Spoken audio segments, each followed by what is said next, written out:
बच्चों, आप लोगों ने डिमांड करी थी कि एसिड, बेस और सॉल्ट यानी अम्ल, क्षार और लवण से कुछ इम्पॉर्टेंट क्वेश्चंस करा दिए जाएं एग्जाम्पलर के। तो कुछ एग्जाम्पलर के क्वेश्चंस मैं आप लोग को, जो मुझे लगता है कि आप लोग नहीं कर पाएंगे, वो मैं करा रही हूँ। फिलहाल अभी मैं 5 क्वेश्चंस करवाऊँगी जो मुझे लगता है कि आप लोग को करवा देनी चाहिए। तो मेरे पास एग्जाम्पलर की बुक इंग्लिश में है, इसलिए मैं हिंदी में ट्रांसलेट करती जाऊँगी। पहला क्वेश्चन है, what happen when a solution of an acid is mixed with a solution of a base in a test tube. यानी कि क्या होता है जब किसी सोल्यूशन में, किसी विलयन में एसिड यानी अम्ल को मिक्स किया जाता है, किससे? सोल्यूशन ऑफ बेस से, क्षार से या बेस से किसी टेस्ट ट्यूब में मिक्स किया जाता है। अम्ल और क्षार को जब मिक्स किया जाता है तो क्या होता है? ठीक है, तो जब अम्ल और क्षार को जब मिक्स किया जाता है तो हमेशा क्या बनता है? लवण और पानी बनता है। इसको हम लोग कहते हैं उदासीनीकरण की क्रिया। अब बच्चों, ये एग्जाम्पलर का क्वेश्चन है, इतना आसान तो नहीं होगा। इसमें टेम्परेचर से रिलेटेड पूछा गया है। ठीक है, तो चारों ऑप्शंस को ध्यान से देखिए। इसमें temperature of the solution increases, temperature of the solution decreases. तो अब चारों ऑप्शन आप तभी सॉल्व कर पाएंगे जब आपको पता होगा कि उदासीनीकरण क्रिया में होता क्या है। जब एसिड और बेस मिलते हैं तो क्या होता है? जैसे एक एसिड है HCl, एक बेस है NaOH। जब ये दोनों मिलते हैं तो बनता है NaCl, सॉल्ट प्लस वाटर।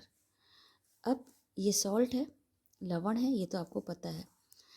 अब खास बात ये जानिए कि इस उदासीनीकरण की क्रिया में हमेशा ऊष्मीय ऊर्जा मुक्त होती है और टेम्परेचर बढ़ जाता है। जब ऊष्मा उत्पन्न होगी तो क्या होगा? विलयन का टेम्परेचर बढ़ जाएगा। इस बात को आपको ध्यान रखना है। तो ये प्लस क्यू वाली बात अक्सर हम लोग समीकरण में नहीं लिखते हैं। तो जब उदासीनीकरण की क्रिया होगी तो ऊष्मीय ऊर्जा मुक्त होगी और टेम्परेचर बढ़ेगा। इस बात का ध्यान रखना है आपको। यही इस क्वेश्चन में आपको सीखना है। अब तो temperature of the solution increases, yes, ये ऑप्शन सही है। Temperature of the solution decreases, विलयन का ताप घट जाता है, गलत है ये। Temperature of the solution remains same, विलयन का ताप सेम रहता है, ये भी गलत है। Salt formation takes place, salt बनता है, लवण बनता है, हाँ। तो दो चीज़ें हो रही हैं, सॉल्ट बन रहा है और विलयन का ताप बढ़ रहा है। Temperature of the solution increases. तो कौन सा ऑप्शन सही हो जाएगा? डी ऑप्शन सही हो जाएगा इसका। ठीक है, सेकेंड क्वेश्चन देखते हैं फटाफट से। An aqueous solution turns red litmus solution to the blue, excess addition of which the following solution would reverse the change. एक एक्वस सोल्यूशन है यानी जलीय विलयन है जो कि रेड लिटमस पेपर को ब्लू में टर्न कर रहा है, यानी रेड लिटमस पेपर को वो ब्लू कर रहा है। अब कहा गया है कि उसमें, उस विलयन में जो एक्वस सोल्यूशन है, इसमें हम कौन सा सोल्यूशन ऐड करें इन चारों में से कि जो चेंज है वो रिवर्स हो जाए। चेंज क्या हो रहा है कि रेड लिटमस पेपर ब्लू हो रहा है। तो चेंज रिवर्स होने का मतलब क्या है कि चेंज वापस हो जाए, यानी कि ब्लू लिटमस पेपर फिर से रेड हो जाए। ठीक, अब आपको पता है कि रेड लिटमस पेपर ब्लू कब होता है? रेड लिटमस पेपर ब्लू तब होता है जब बेस से क्रिया होती है। रेड लिटमस जो है वो जब बेस में डाला जाएगा तो वो ब्लू हो जाएगा। ठीक है, ये बेस की पहचान होती है।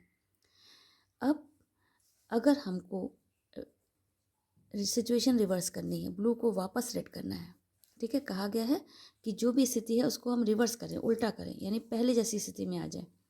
तो इसमें क्या करना होगा? हमको कोई ऐसी चीज़ मिलानी होगी जो कि एसिडिक हो, क्योंकि हमको पता है कि ब्लू लिटमस पेपर एसिड की उपस्थिति में रेड हो जाता है। ठीक, तो हमारे पास ये वाला केस है।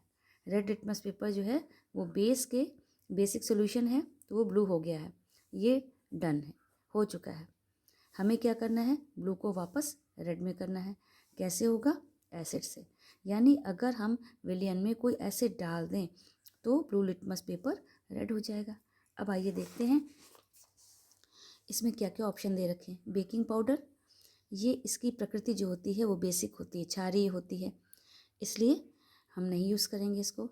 लाइम, अब बच्चों यहाँ पे लाइम मतलब नींबू नहीं है, लाइम मतलब है यहाँ पे कैल्शियम ऑक्साइड, ठीक है, जिसको हम लोग यहाँ पे एक्टिव लाइम कह सकते हैं, ठीक है। तो लाइम या लाइम वाटर जो भी कहें, तो लाइम क्या होता है, लाइम होता है कैल्शियम ऑक्साइड, लाइम वाटर होता है CaOH whole twice calcium hydroxide. तो लाइम का मतलब यहाँ पे ये दोनों है, और ये दोनों भी कैसे होते हैं, क्षारीय प्रकृति के होते हैं, बेसिक होते हैं। अमोनियम हाइड्रोक्साइड में हाइड्रोक्साइड लिखा हुआ है, आप समझ जाएंगे ये बेसिक है।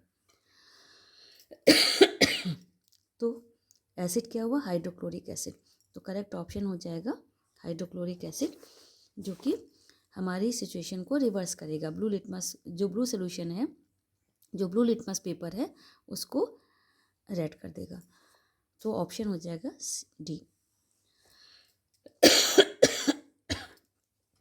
थर्ड क्वेश्चन है, during the preparation of hydrogen chloride gas on A humid day, the gas is usually passed through the guard tube containing the calcium chloride.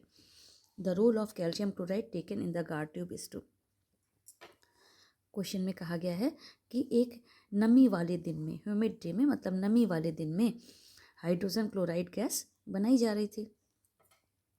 अब इस गैस को पास किया गया एक गार्ड ट्यूब में जिसमें कि कैल्शियम क्लोराइड भरा हुआ था, ठीक है। तो एक मॉइस्ट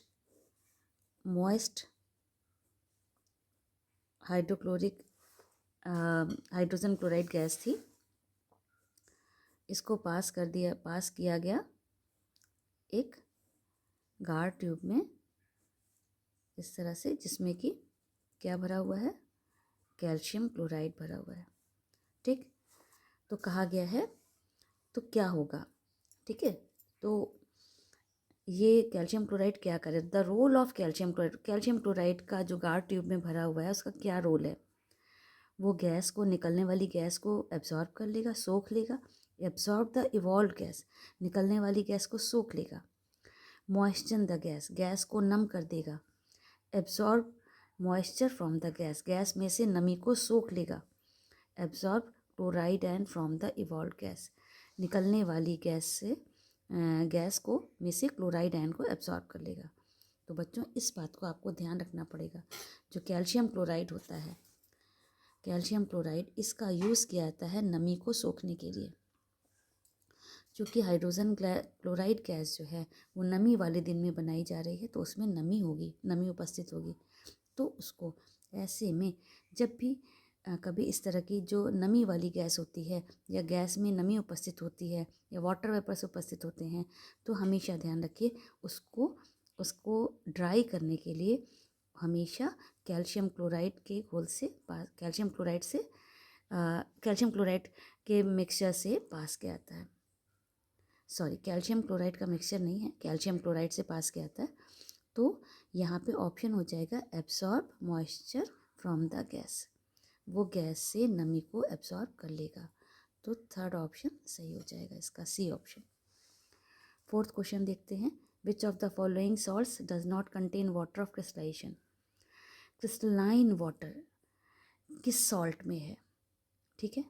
तो बच्चों हम लोगों ने कई सारे क्रिस्टलाइन वाटर वाले जो सॉल्ट हैं वो पढ़े हैं जिसमें क्रिस्टलाइन वाटर रहता है।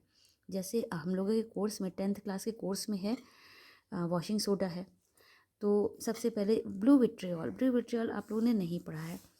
ब्लू विट्रियोल जो है ये इसको कहते हैं नीला थोथा, और इसका फॉर्मूला होता है CuSO4.5H2O, ठीक है। इस बात को ध्यान रखिए, ये नई चीज़ है ब्लू विट्रियोल, क्योंकि ये सॉल्ट हम लोग के सिलेबस में नहीं है, लेकिन इसको क्वेश्चन में पूछा जा सकता है। इसकी कॉमन सॉल्ट है जो आपने 7th और 8th क्लास में पढ़ा होगा, कॉमन सॉल्ट्स कुछ बताए गए थे। तो कॉपर सल्फेट 5H2O, ये क्रिस्टलाइन वाटर इसमें जुड़ा हुआ है। दूसरा होता है बेकिंग सोडा जो कि NaSCO3 है, आपको पता है सोडियम बाइकार्बोनेट है। वॉशिंग सोडा क्या होता है? Na2CO3.10H2, ये आप लोगों ने पढ़ा हुआ है। जिप्सम, ये भी आप लोगों ने पढ़ा हुआ है, ये क्या होता है? CaSO4.2H2। तो इसमें भी क्रिस्टलाइन वाटर है, इसमें भी क्रिस्टलाइन वाटर है, इसमें भी क्रिस्टलाइन वाटर है। किसमें नहीं है? बेकिंग सोडा, सोडियम बाइकार्बोनेट में। ठीक है। इसके बाद आता है sodium carbonate is a basic salt because it is a salt of. अब सोडियम कार्बोनेट एक बेसिक सॉल्ट है। अब ये बात ध्यान रखिए बच्चों, देखिए हमेशा कॉन्सेप्ट और बेस क्वेश्चन आते हैं, तो जो सोडियम कार्बोनेट है वो कैसे बन रहा है ये बात ध्यान रखनी है। और बेसिक सॉल्ट है, तो यहाँ पे है सोडियम कार्बोनेट और कहा गया है ये बेसिक सॉल्ट है, यानी कि क्षारीय लवण है। बेसिक सॉल्ट मतलब क्षारीय लवण है। इसका मतलब जब सॉल्ट जब बनता है तो एसिड और बेस से मिलकर बनता है, बेस से बनता है सॉल्ट प्लस वाटर। अब यहाँ पर जो स्ट्रॉन्ग होगा वही डोमिनेट करेगा। सॉल्ट का नेचर डिसाइड करेगा एसिड और बेस में से जो स्ट्रॉन्ग होगा। ठीक है। अब यहाँ पे हमको पता है कि सॉल्ट हमारा कैसा है? बेसिक सॉल्ट है, यानी सोडियम कार्बोनेट जो है वो बेसिक सॉल्ट है। जब ये एसिड और बेस में लाया गया होगा, अब इसमें कौन सा एसिड और कौन सा बेस होगा? तो यानी जब सोडियम कार्बोनेट बेसिक सॉल्ट बन रहा है तो इसका जो एसिड होगा वो वीक होगा और जो बेस होगा वो स्ट्रॉन्ग होगा। अब CO3 है, तो CO3 किस वीक एसिड से आया होगा? H2CO3 से, कार्बोनिक एसिड से। और बेस किससे आया होगा? Sodium hydroxide. हम लोग को पता ही है कि सोडियम हाइड्रोक्साइड एक प्रबल क्षार है, स्ट्रॉन्ग बेस है। कार्बोनिक अम्ल जो है वो एक दुर्बल अम्ल है, वीक एसिड है। तो वीक एसिड और स्ट्रॉन्ग बेस जब भी मिलेंगे तो सॉल्ट में क्या डोमिनेट करेगा? जो स्ट्रॉन्ग होगा। स्ट्रॉन्ग क्या है? बेस है। तो यहाँ पर जो सोडियम कार्बोनेट बेसिक सॉल्ट बन रहा है, क्षारीय लवण बन रहा है, वो किससे बन रहा है? वीक एसिड और स्ट्रॉन्ग बेस से। तो इस तरह से इसका ये जो ऑप्शन है वीक एसिड और स्ट्रॉन्ग बेस, ये ऑप्शन सही हो जाएगा। तो बच्चों ध्यान रखिए, अगर यहाँ पे एसिडिक सॉल्ट दिया होता तो ध्यान रखिए कि जब एसिड और बेस मिल रहे होंगे तो क्या होगा? एसिड स्ट्रॉन्ग होगा और बेस वीक होगा। यहाँ पे बेसिक सॉल्ट दे रखा है तो वीक एसिड होगा और स्ट्रॉन्ग बेस होगा। हमेशा ये बात ध्यान रखिए कि एसिड प्लस बेस सॉल्ट और वाटर बनेगा। जो स्ट्रॉन्ग होगा, जैसा सॉल्ट आपको चाहिए उसके अकॉर्डिंग हमको एसिड और बेस चुनने होंगे। अगर हमको एसिटिक सॉल्ट चाहिए, अम्लीय लवण चाहिए, तो हम लोग स्ट्रॉन्ग एसिड रखेंगे, प्रबल अम्ल रखेंगे, क्योंकि अम्लीय प्रकृति जो है वो डोमिनेट करेगी। अगर हमको क्षारीय लवण चाहिए तब हम लोग बेस को स्ट्रॉन्ग रखेंगे, क्योंकि तब हमको क्षारीय लवण चाहिए होगा, यानी बेसिक प्रकृति चाहिए होगी। ठीक है। तो इसका आंसर हो जाएगा ये। फिलहाल बच्चों 5 क्वेश्चन करते हैं, बाकी क्वेश्चंस और भी आगे के पार्ट में करवाएंगे।